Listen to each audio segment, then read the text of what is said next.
asalaamu calaykum kusoo dhawaada maalinteena sagaalaad ee bisha ramadaan.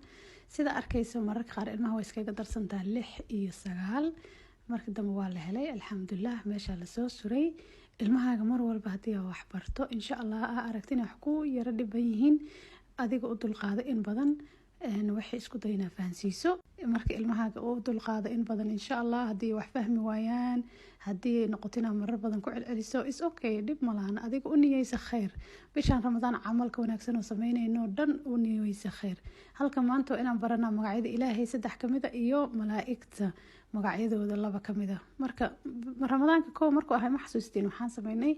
malaa'igta xitaa markaas waa baranay soo 10kii aan qoray markii haddana ku soo noqonay kadibna waan baranaynaa mar labaad marka hore magacyadii aan baranay haddana waxaan baranaynaa maxaa malag walba ilaahay ugu talagalay inuu sameeyo maxay tahay waxa ilaahay ugu talagalay inay noo qabtaan ilaahay subxaanahu wa tacaala hanoo fududeeyo. waxaan kaloo baranay nabiga sallallahu alayhi wasallam qisooyin kamid ah markii nabiga sallallahu alayhi wasallam uu khudbo kasoo jeedinayay Madiina aan ka hadalnay iyo waxyaabihii nabiga sallallahu alayhi wasallam nagala dardaarmay maasha allah aad iyo aad u fiicneed. bye bye.